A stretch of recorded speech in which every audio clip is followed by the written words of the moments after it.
Well, welcome to this webinar on lessons learned as a first-year homeschooling mom. For those of you who I haven't met in person or online before, my name is Elizabeth Urbanowicz, and I run Foundation Worldview, which is a ministry that's designed to equip adults to get kids to carefully evaluate every idea they encounter and understand the truth of the biblical worldview. And we know that one of the ways that we do this, that we equip our children, is through direct education and instruction. And my background is actually in education. I spent the first 10 years of my professional career as an elementary educator in a Christian school. And then now that I'm in a season where most of my friends have children and those children are school aged, I have just walked with a lot of friends just down the road of figuring out what decisions are they going to make for their children as they are in school. And some of those decisions have been made, the kindergarten year. Some of those decisions have been reevaluated, after kindergarten or in the middle elementary or upper elementary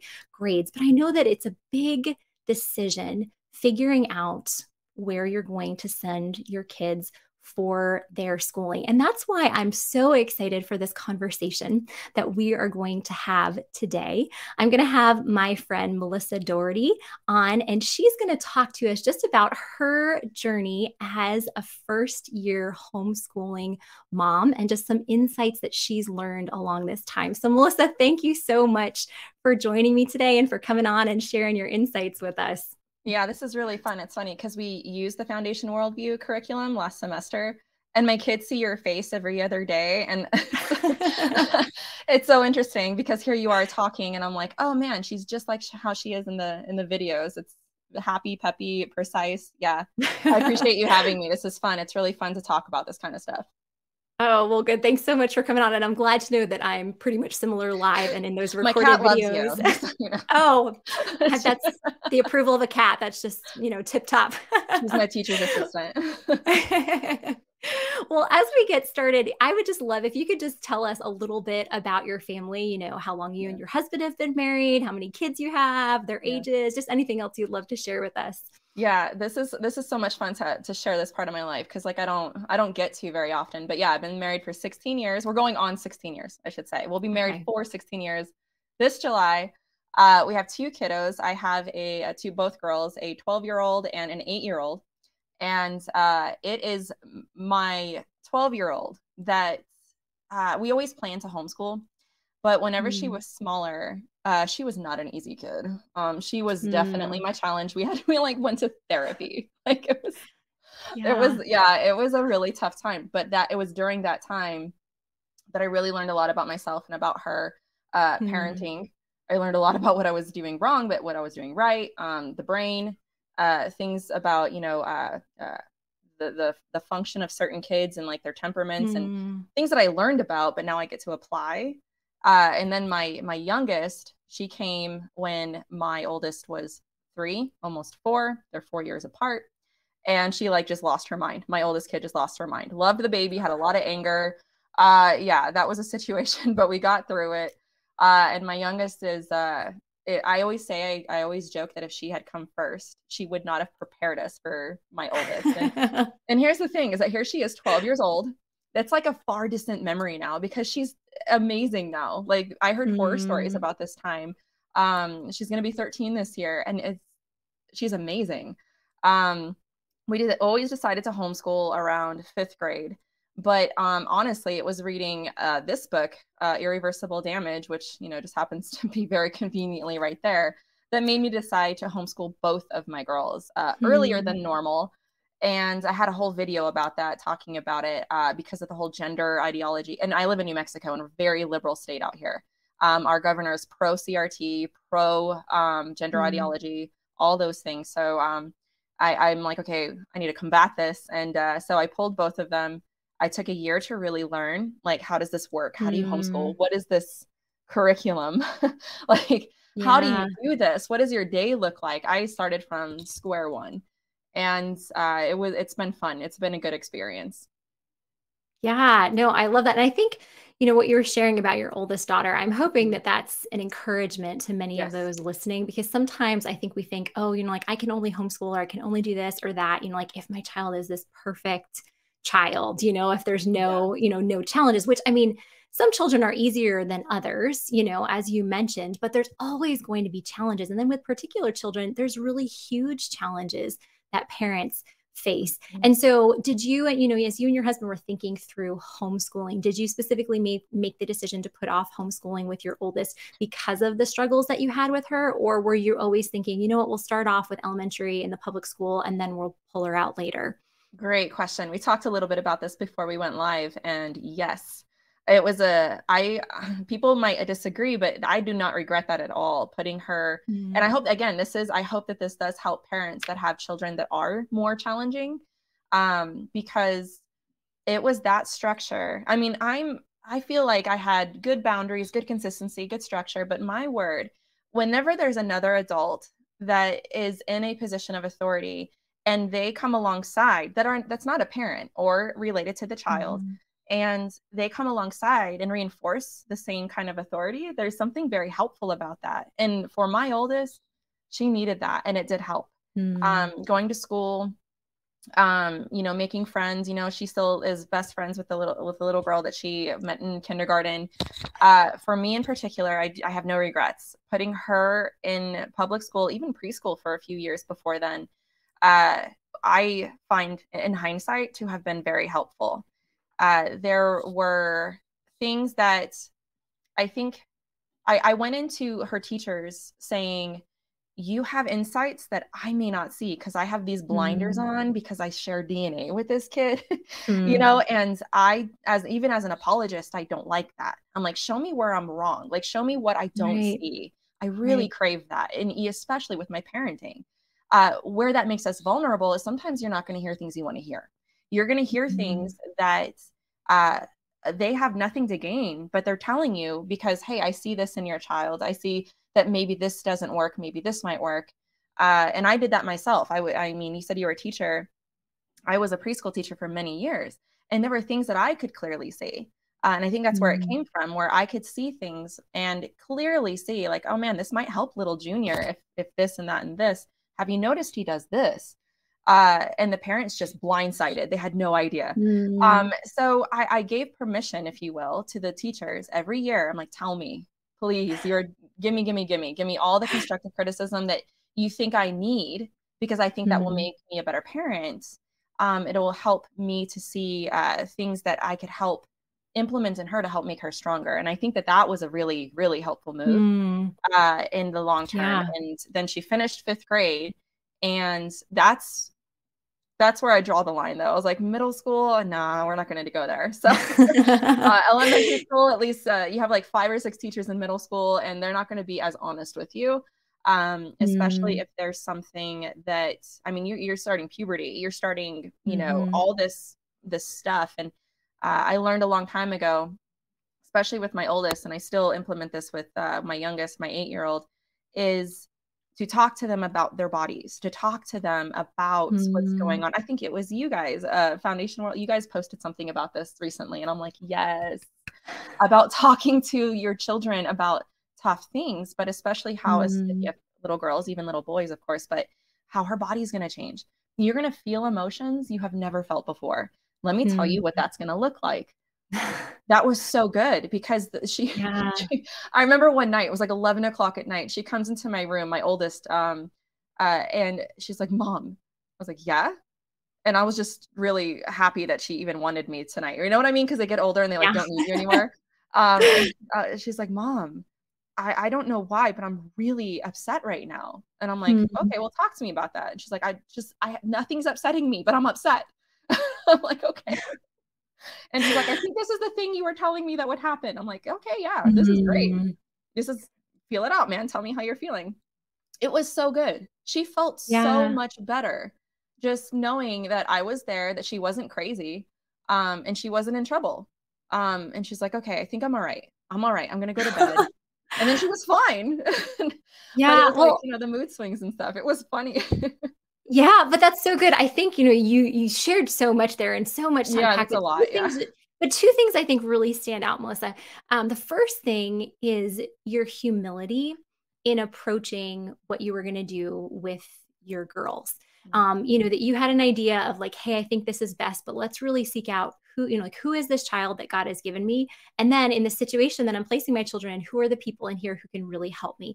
And I think that is the key thing. I am a big proponent of home education, but what I'm an even bigger proponent of is intentionality and humility in the decisions that we make for our children, because these are big decisions. And so giving God the opportunity, to guide us, to guide parents and their spouses, and then giving other people the opportunity to speak in and to speak wisdom. So I think that's really huge. And then the second thing, that story that you were sharing with your daughter is how you have worked really hard to maintain a positive relationship with her, and that goes hand in hand with the humility there, that's so important, because our children are all different and they're going to be changing. And if we want to know what's going on, in their inner subjective world, we need to make sure we have a positive relationship with them. So thank you so much for sharing those things. I think those are so important, no matter what season of parenting people find themselves in.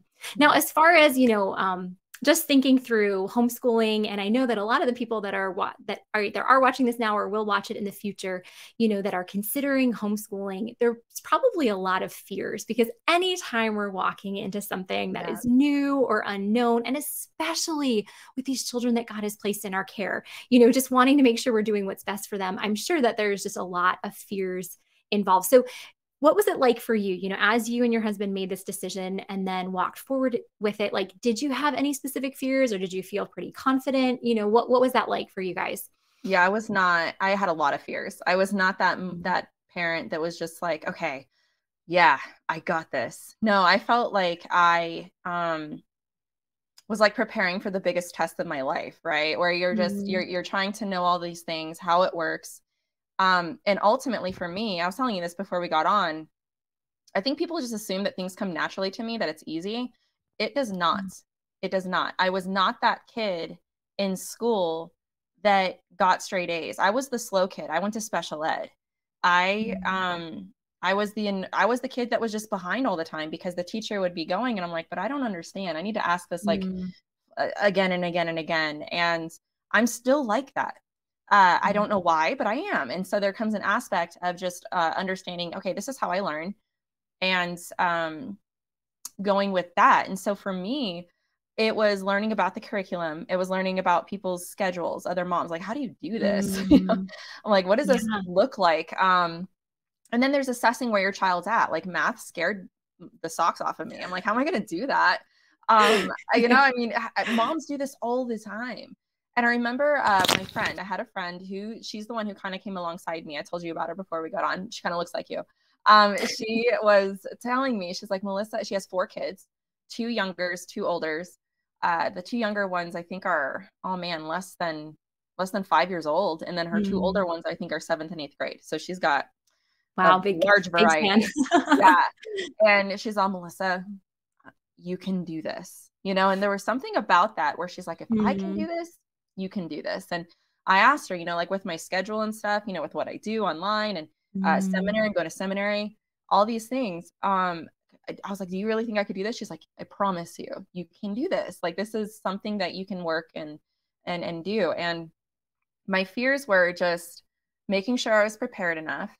And the other thing is the children, the kids, because at the start of the school year, my youngest was okay. she was 7 at the time, I think, or she just turned 8, I think. Yeah, I remember these things. And she was, you're getting into the groove, but I started it and I was just waiting. I'm like, okay, this is okay. We're all right. Okay, I kind of dragged my feet today and we got everything done and we're still done kind of early. Am I doing something wrong? And I think the more that you do it and the more prepared I was, the smoother it was. And I think that there's an element, and that's, I kind of have this motto with structure, consistency, and boundaries. I think that those are really good rules when it comes to kids, and my parenting style, let's see, you got, permissive parenting, you got authoritarian parenting. And I say there's a sweet spot. I think it's called authoritative, right? Where you're just kind of, my rule is connection, but that doesn't mean you're permissive, right? So you stay connected to your children. And I find, and I know that when they are upset, when something's awry, when something's going wrong and they're having a big behavioral issues, I know that's not just a behavioral issue, that's a connection issue. Something's wrong. And that's why it takes so much work. You can't you have to like work at connecting with them. And I find that when I'm connected to them, all of a sudden they just do what I ask. Like, hey, I need you to do this. This is the lesson.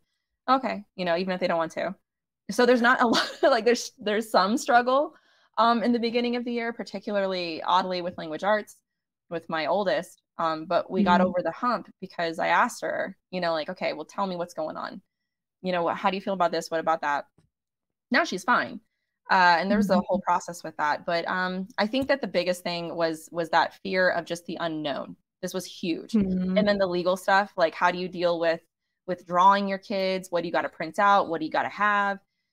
All the paperwork and then implementing it. But looking back, it was a pretty good start. And I think it's because I took that time to really research, ask questions for like a year, because I anticipated, and let's be honest, COVID made us all just kind of crisis homeschool. And if we can, if we can do that, I think that there's an element of preparation, that we can have whenever we're looking to be purposeful about homeschooling.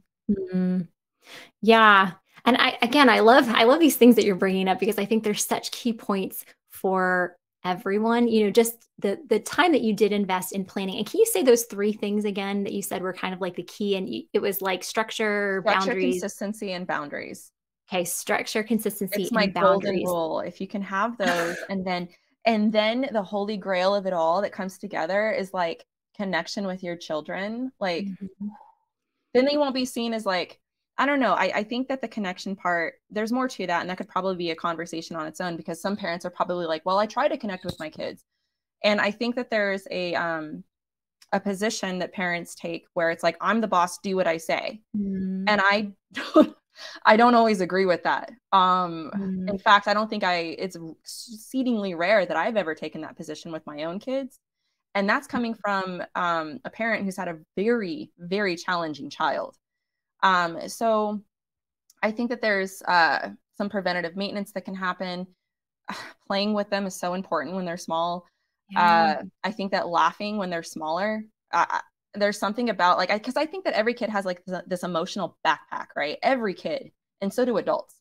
But children particularly, they got to let it out somehow. And it's like, if the backpack is filled, they can do one of 2 things. They got to get it unloaded somehow. They can throw a fit.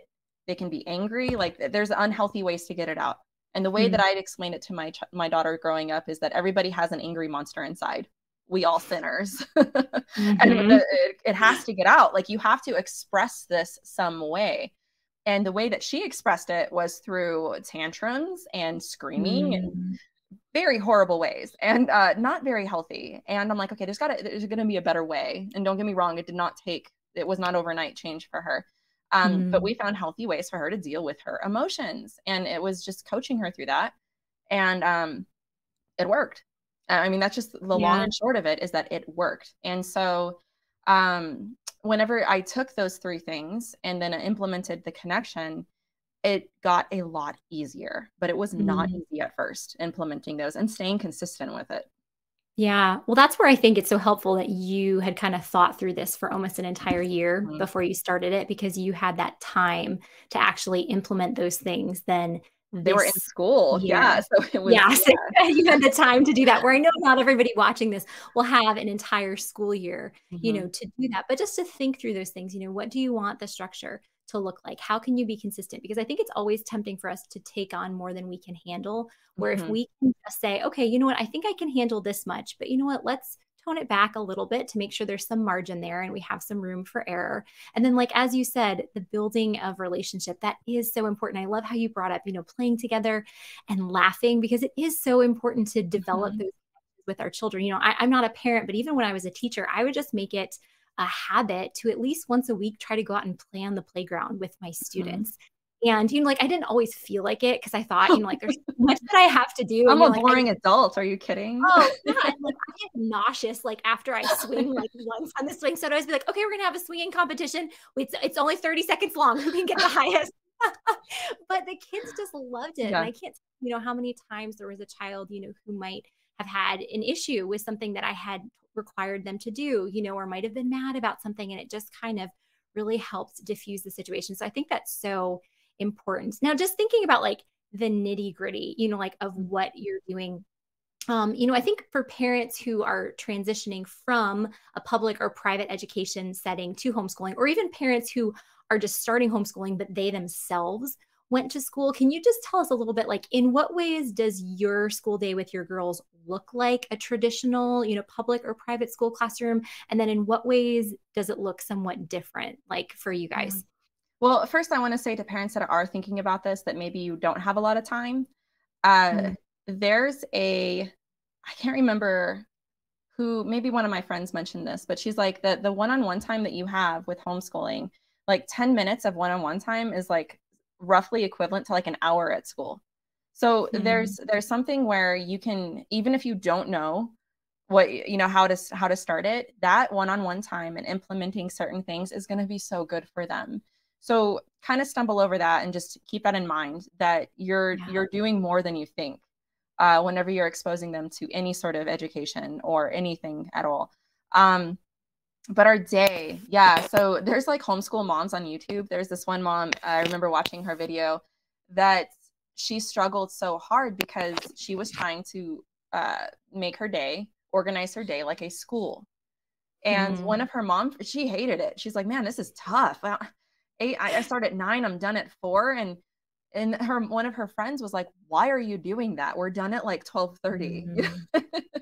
And I remember and I remember watching and learning from her mistake, that she learned very quickly, you do not have anybody over Mm. your shoulder telling you this is what your day needs to look like. And that's what we did. We're supposed to end maybe our day in about 30 minutes. Like, we ended our day early because we did our work early. Mm. Sometime we changed up every other day. We do science. I have a little schedule over here that's just a rough schedule. We start with math and reading, and then we do language arts. And then every other day we do something with critical thinking, and then science. Mm. So every other day, on those days, we're doing astronomy. Last semester we did physiology and anatomy. You learned about the body, and you Mm. get to choose that stuff. And that's the cool thing, is Yeah. that whatever your child, I mean, you have the 4 big ones. You got to do science, math, language arts, and social studies on some level. But there's even science. I asked the girls, like, what do you want to do? What do you want to learn? What are you into? And I use Sunlight curriculum for language arts and history. And Mm. we pick and choose. Like, Mm. we don't, I have to be sensitive to what they are good at, and how they can complete an assignment in a manner where they're still learning, but I'm going to tweak this a little bit, let's change it to this. And what do you think about that? Like, I bring them into Mm. it. And Yeah. especially my oldest, she loves that. She's just all about it, because she's like, man, in school, you would have this amount of time and that's it to Mm. complete it. You have this amount of time. This is what you're doing. And she's like, she struggled with that, especially her writing assignments, because Mm. she would want to think about it. Like today, she took Right. almost 30 minutes to write 5 sentences, because she Mm. wanted to really take her time thinking about it. And that's where it's at for me. Anytime their Yeah. brain is being used for long periods of time, you're connecting neurons, you're creating Mhm. synapses, like you're doing things. And I don't want to interrupt that. So for me, it does not look like a school day. It's kind of a mix and match. We do lunch at a certain time, then we do history. And I'm still learning, because we haven't completed technically our first year. So like the Mhm. history that I got for my oldest is very boring for my youngest. So I have to kind of figure out, all right, what's an alternative curriculum for you that doesn't cost $1 million that Mhm. we can do? Right. And I've figured that out a little bit. And it's fun to kind of just take ownership of it and make that work. So there's things from school that I'll ask their opinion on, like, what did you like and what did you not like? Mm. Mhm. And let's do our best to implement that. And they love that. They love having a say in these kinds of things. But then when I really need them to do something without like, you don't kind of don't have a say in this, they're way more eager to do it. Because the other things I give them that freedom. And then when I don't give them the freedom, they're like, okay. So it's pretty smooth in that aspect, but that's basically what our day looks like. We end the day with reading a read aloud, and it's really cool because yeah, they're all from the history portion, but some of the books I won't read. I'm very strict on the read aloud. I'm like, we got to do a read aloud. It's fun. And they love it. They love reading. They love all that stuff. But we kind of finished one of these books, but I'm like, yeah, we're going to read The Hobbit. We're going to read The Hobbit out loud. And it's not part of the curriculum at all, but we're going to read The Hobbit because it's a classic. And they love it. It's so cool. And I forgot how good that book is. So it's nice. But yeah, we mix and match. Yeah, which that's so great. I love, that you're talking about how you don't have to take that school paradigm and put it at the home. That's not even what you should do. And you have the freedom. You do have the freedom to make choices in some of the things, that you're teaching. So for those of you who are watching who haven't homeschooled in the past, just all of the 50 states in the US have different requirements for what has to be done for homeschooling. I'm blanking on the name. I think it's the Homeschool Defense League. Is it HDL? I forget what it's called. Know that. But if you go on their website, they actually have a little video for each state that will tell you what's required and how you have to register and the standards that you have to meet. And so it's super helpful, makes it super easy for you to figure out what you're doing. And then as Melissa said, there's just so much more freedom, and that's so powerful for kids. That's something that, as a classroom teacher always made me sad that, there was only so much choice that I could give my students. I tried to give them as much choice as possible because I knew that would really motivate learning. But, we were limited in a lot of capacities, to what choices. And actually, so funny. I was, now I speak at a lot of homeschooling conferences, but I think starting, it was probably like 2014, I started attending homeschooling conferences just because I grew up going to public school, and it wasn't the greatest experience for me. So I knew if I ever had children, I didn't want them to go to public school. And then I was teaching in a private Christian school, which was a great school, but I just saw how much time was wasted because I was in charge of, almost 30 kids every day. I was like, oh my gosh, most of the kids could be done with what we do in 7 hours. Most of them could be done in like 2 to 3 hours. Yeah. And so I was like, okay, if I have kids, I don't want this for them either. And I was like, what is this homeschooling thing? So I'd go to these homeschool conferences, and, the mom next to me would be like, oh, how many children do you have? And I'd be like, not married. Like, I don't have any kids. Oh, then you were homeschooled. I'm like, no. I was a preschooler. I'm so sorry. And they're like, what are you doing here? But just loved learning about, home education and all the freedom, that you do have there to really drill down into what interests your kids and to equip them to think about. Yeah. And we have half days. And the cool thing is that we only do 4 days a week. We have Monday through Thursday, and then we're done around 12:30, 1 o'clock. And that's dragging our feet. And so it's like, and then we got to plan all of our holidays. They wanted to start Christmas earlier in the month of December because my oldest, especially, she was like, Mom, I love Christmas, but we're at school the whole month. And then you get off on the 21st, and then Christmas is over, And so, you get the freedom of all that stuff. It's very nice. And then sick days, there's no homework because you're the teacher. You figure that out. But yeah, it's really nice.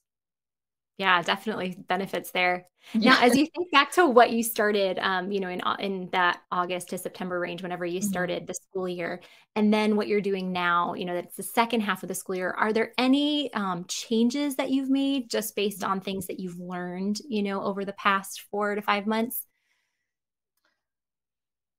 I don't think so. We've been pretty good about, the only changes really is learning from them, like, oh, you need more work in this. Like my oldest, my youngest loves math. It's weird. She's weird, Elizabeth. What 8-year-old loves math? Like, she'll sit there and, like, in her free time, she's like, oh, I like this. Oh man, I love it. But so I'm like, okay, here, go do that. You're good at that. But my oldest, she really struggled with math. She's good at it, but did not like it. And so there's things with that where I've had to kind of learn. And then COVID did not help at all with this because they're home schooled, they're crisis homeschooling. And her 4th grade year was whenever, it was 4th grade for Jazz that she had to do. They had to do COVID. They were home. And then it was 1st grade for my youngest. And so it's like she missed out on that whole year. So she went through fourth grade math, and she's like, okay, I guess I understand this. Then boom, went to fifth grade math, and she's like, I don't get this. And so what's cool about that is that I'm like, all right, you're not going to do sixth grade math then. We're going to redo. So I had to take a step back with her math, and change that. As far as routine, no, I don't think so. I don't think there's been a change in our routine. I like our routine. I like the order in which we do things. Yeah, it's nice. I did add something we call religion club and theology. Theology is basically a systematic theology for kids, going through the beginning to the end of like, okay, you guys, you have to at least understand Christianity, right? Because if you see something that deviates from this, you're like, oh, that's different. So we go through, you know what I mean? So I'm like, yeah, I got to be honest, they don't show much interest at this point. I'm like, but when you get older, this is going to really pay off. It'll come back and be helpful. So, and then something else we do to kind of give them a difference is I've started to implement something different in the curriculum that I just made up. We used to do this even before homeschooling. I call it religion club. And it's like your worldview. It's like the worldview curriculum. Like you're just learning about all these different beliefs, all these different religions. We just learned about Roman Catholicism, and then we learned about angels. I'm not ready to do demons with them though. So, but we learned about like, what are biblical angels? What do they look like? And they were fascinated. They love that stuff. So other than that, I don't think that there's been much deviation from the schedule or anything else. It's just adding and implementing things that they are naturally interested in. And then their electives change. My oldest wanted to do baking. And so we did, I would print out like a little rubric for her, and then she would do the assignment with supervision. And then she would, and then after a while, the last two things she did, she's like, I want to do this on my own. I'm like, okay, you're old enough, you can do this. And so we would fill out the rubric. And then this year, this semester, she wants to do like a graphic design kind of thing. And it's just really fun. And my youngest, always art for her. So that's really cool. And I have seen just these leaps and bounds of growth whenever I give them kind of like that space to kind of do what they are naturally gifted in. And but yeah, I would say that there's been minor changes, but not many, not much, not major ones. Okay. Probably a lot due to the, the preparation time that you had beforehand. And it also sounds like you didn't bite off more than you can handle, because you've talked about that's a good point. Adding some things in, where if you take too much on to begin with, then you kind of have to say, okay, we got to, let some of this go. Where if you start off, realistically, then you can say, okay, I think we can handle a little bit more. And I think, what you're mentioning about the baking as the elective, I think that's something that sometimes we don't think through, that, there's these real life opportunities that our kids can learn skills that are actually going to help them through life. Cause I just think of myself, I went to all the way through high school. I graduated the valedictorian of my class. I didn't know how to do a load of laundry. I didn't know how to really turn on the oven. I didn't know how to cook. I didn't know how to change, check the oil in my car. I'd have no idea what to do, if there's a flat tire. And not that we need to be out there teaching all our kids how to change flat tires when they're in kindergarten or something, but just life skills. I just think of all of the things that I really didn't know, because most of my life was just spent within the walls of a school. And, I knew how to find a derivative in my calculus class. I don't even really know today what a derivative is, but I used to know how to find that, but, I couldn't have fed myself. And it's like, okay, I'm not like poo-pooing mathematics, but it's like, I probably should have learned, at some point in my education, how to cook a meal, before the Pythagorean theorem, but you don't know how to put fabric softener in your laundry. True. Yeah. So I just think of those, those things that homeschooling parents have more time, to do, because, and again, I'm not saying that public school or private school is the wrong choice for other people, but I'm just saying you have so much more time in which to do that. If you're trying to teach your kids these skills and they're in school for 8 hours a day and they're on the bus and they have homework and they have extracurriculars, it's like, when in the world, when in the world do you have time to do that? So just for those of you watching live, just as a reminder, if you have questions for us, you can put them in the questions tab. We're going to continue this conversation for probably about 5 more minutes, and then we'll move into a time of live Q&A. And if you have a question and you're a little bit shy about typing it in, we've put the settings so that only you can see your question. So no one will know that it came from you and nobody else will be able to see it. So feel free to question away.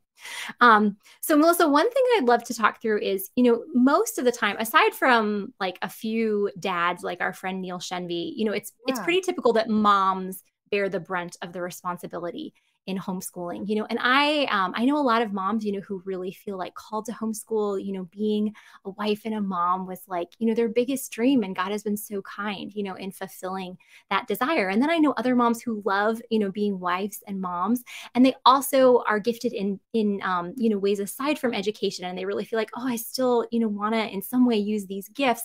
And so that's intimidating for them about homeschooling, that they feel like, for the next 18 to 25 years, they're going to have to put these other giftings on the shelves while they're full-time homeschooling their kids. And so, you still have your YouTube ministry, you're in seminary, and you're homeschooling your girls. So can you just speak to us a little bit about, if anything had to change, in your routine, with your stuff on YouTube and in seminary, and then kind of how you've been balancing all of that?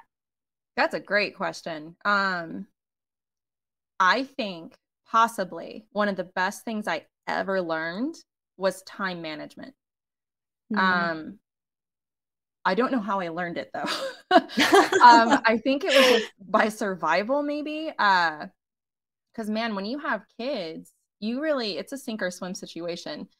And the second I had my first daughter, I mean, if you know my story, she was the one who played a huge part in me even coming out of the new age, right? It had to do with intentional work. It had to do with making my mind up about, I know this is right and I'm going to do it and I'm going to go down this path. And really good habits came from that just have just paid off now. Time management is huge, not wasting time, making sure I am taking care of myself physically. That's big, because if you don't feel good, it's going to be really hard to like right now I feel great. You know what I mean? Like it's like a physical thing. It's a mental thing. It's a head fog thing. And I think that has a lot to do with, eating right, getting maybe, I mean, it's winter. It's not like I get to go take a walk or anything.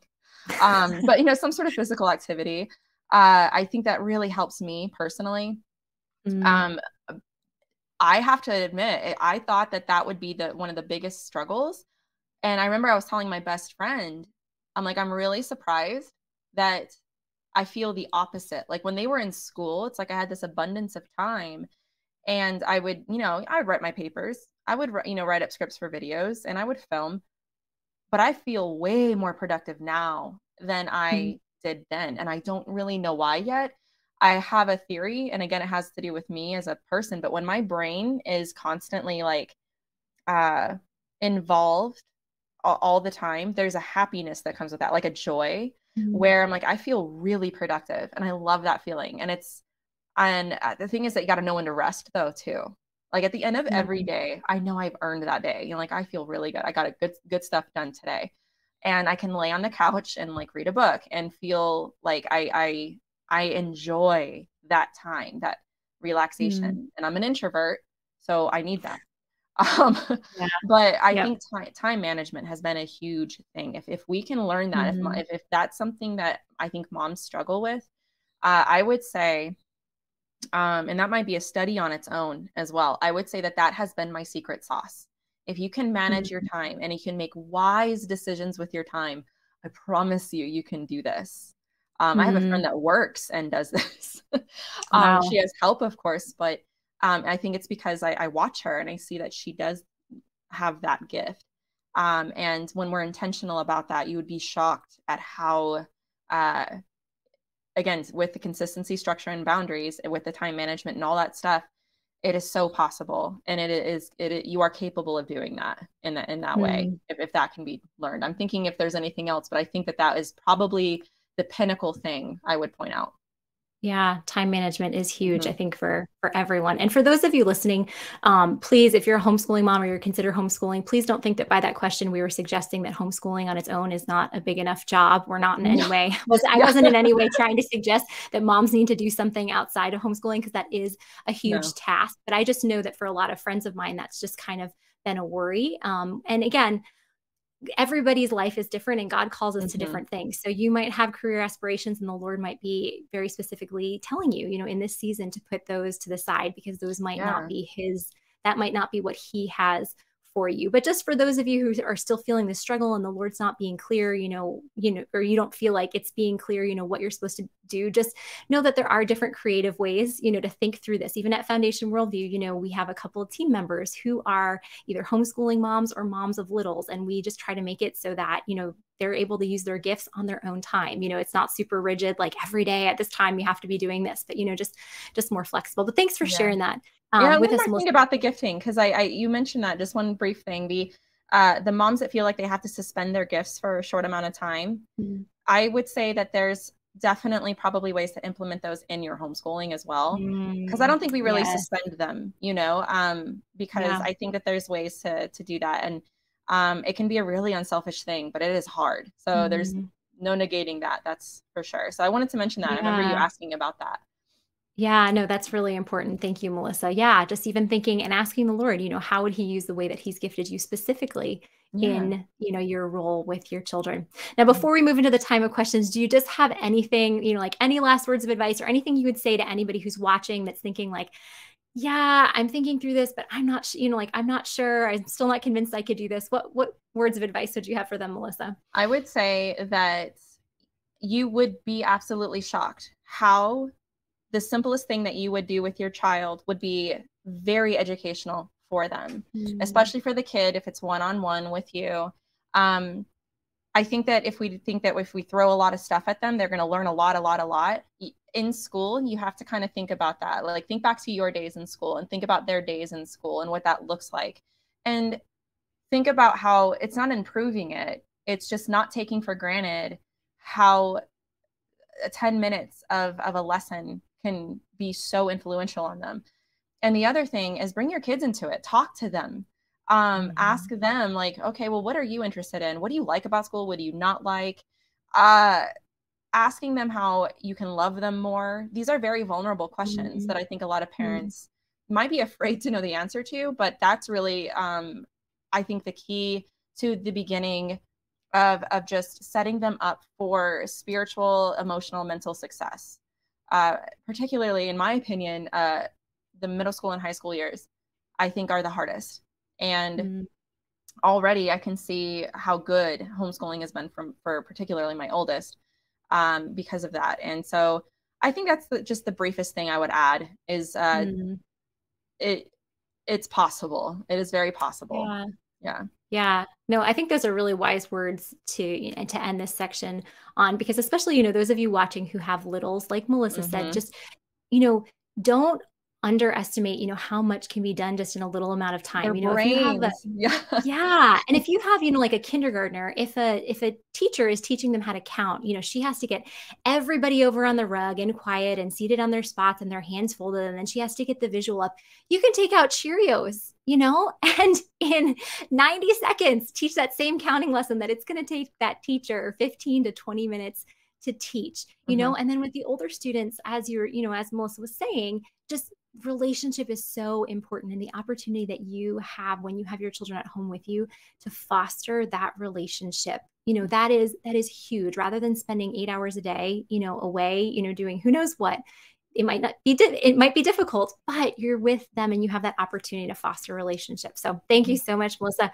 We're going Yeah. to transition into our time of questions, but just really Yay. quickly now, I see that we do have a lot of questions come in. So we are going to try to get to as many as possible. We may not get to all of them, but what we do is when we get too many questions, more questions than we can answer, what we do is I will take them and I will answer them on the Foundation Worldview Oh, podcast. nice. Oh, good. So that's what we'll do with the leftover questions. So if you Picking up haven't the checked out slack. the Foundation, yes, if you haven't checked out the Foundation Worldview podcast, please do that. And just as a little bit of housekeeping, our next webinar is going to be next Thursday, January 19th at noon Central.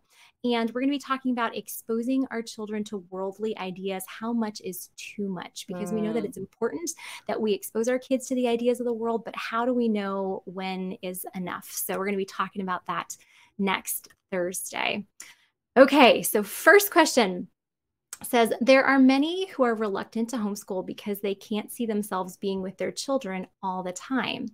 How have you adjusted to being together with your children all day and having less time to yourself? Oh, I think this is a great one for you, especially Melissa, since you shared that you're an introvert. Would love to Yes. hear, yeah, how you've I like adjusted had to to laugh at the end of that because you read my mind. Yes, that. people don't believe that, but I'm such an introvert. I hide in my closet just to get away from people. Yeah, this is a great question. Okay. We talked a lot about intentionality, being intentional. And for me, I did not realize how selfish I was till I became a parent.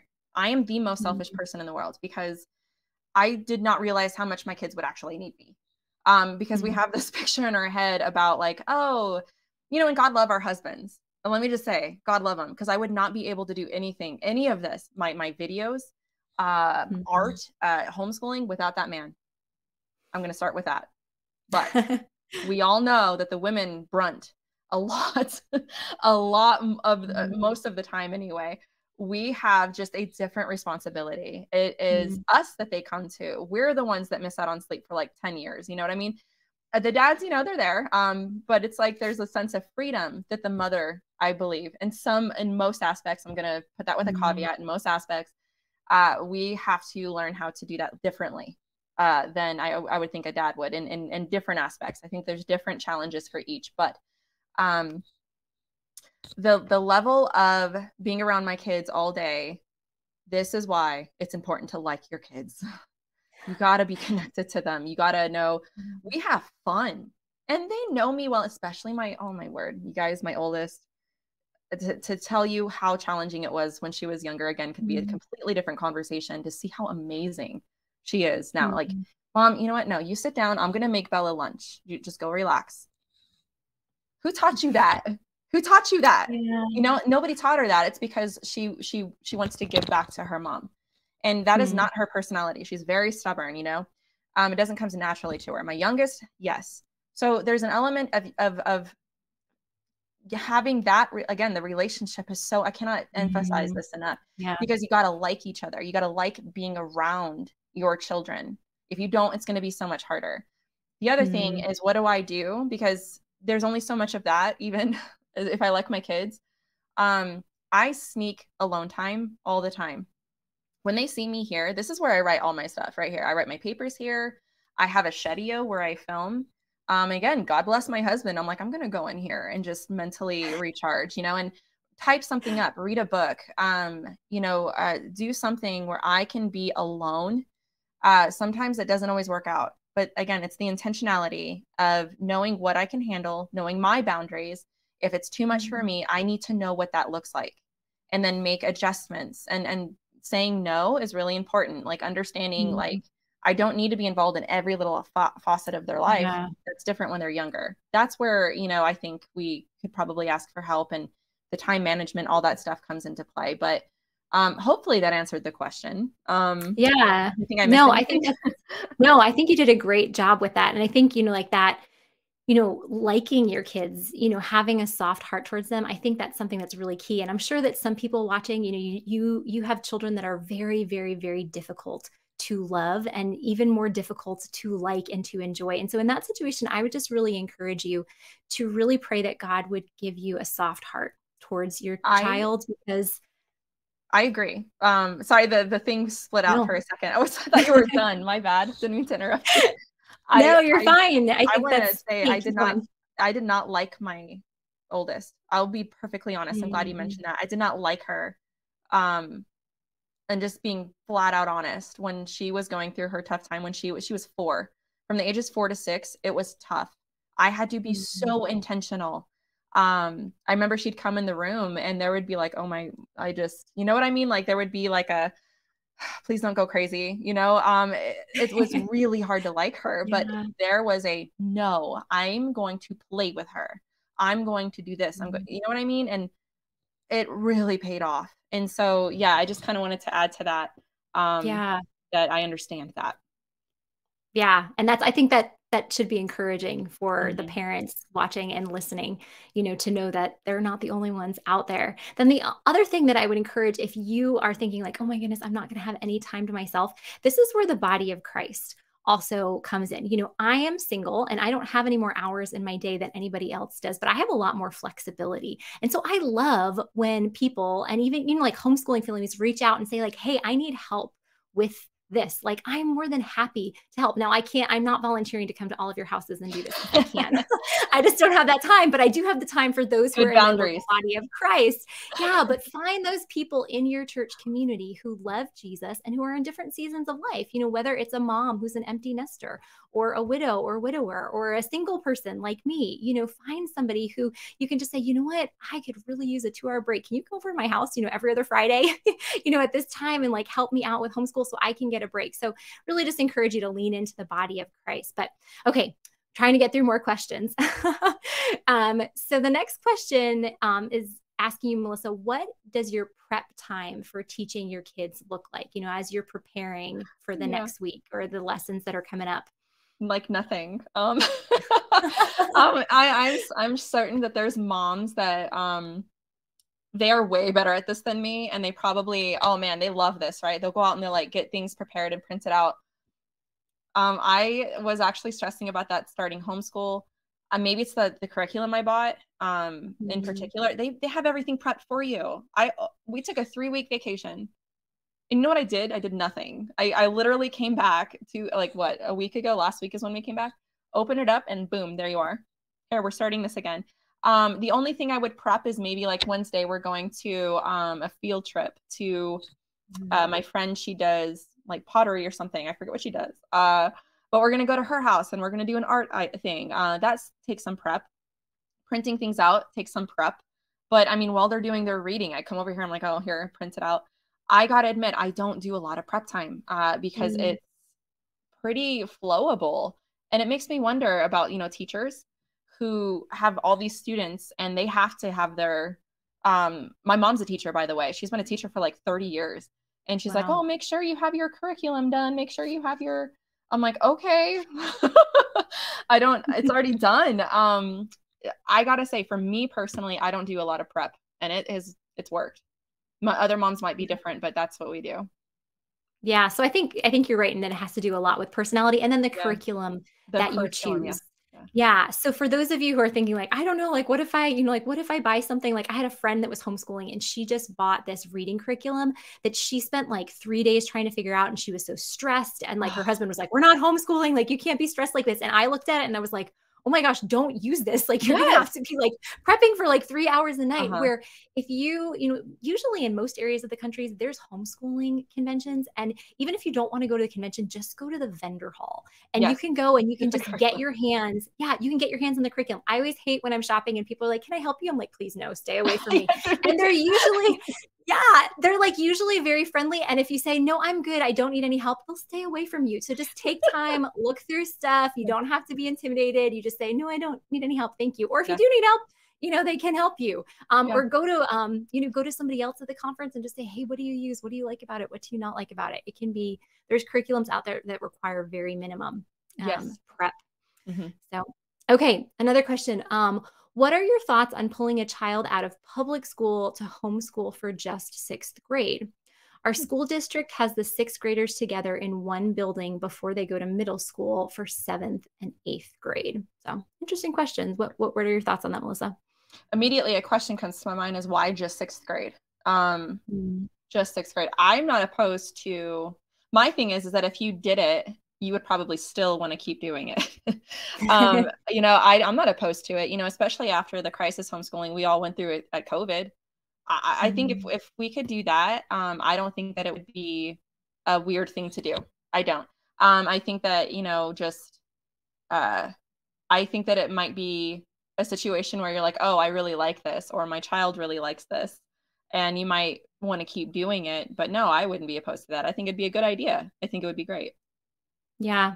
One thing I would encourage you is if you are pretty set on it's just going to be a 1-year thing, you know, not that you can't change your mind, but some of the things that we talked about earlier in this webinar might not be the best idea for you. Like if your school district uses a certain curriculum, you know, for mathematics all the way up through the grade levels or for history, you just are going to you're going to be a lot more limited in that you need to make sure that your child is going to be prepared then for to learn the way that the school wants them to learn. So I'm not saying like, oh, you can just slack off, if your child's not returning to school. Like, no, that's not a good idea. We want our children to learn and to grow and to, to be academically sound, but you're going to be really locked into, okay, we have to use this math curriculum, or we have to use this reading curriculum. We have to make sure we cover this exactly in history this year. So just be aware.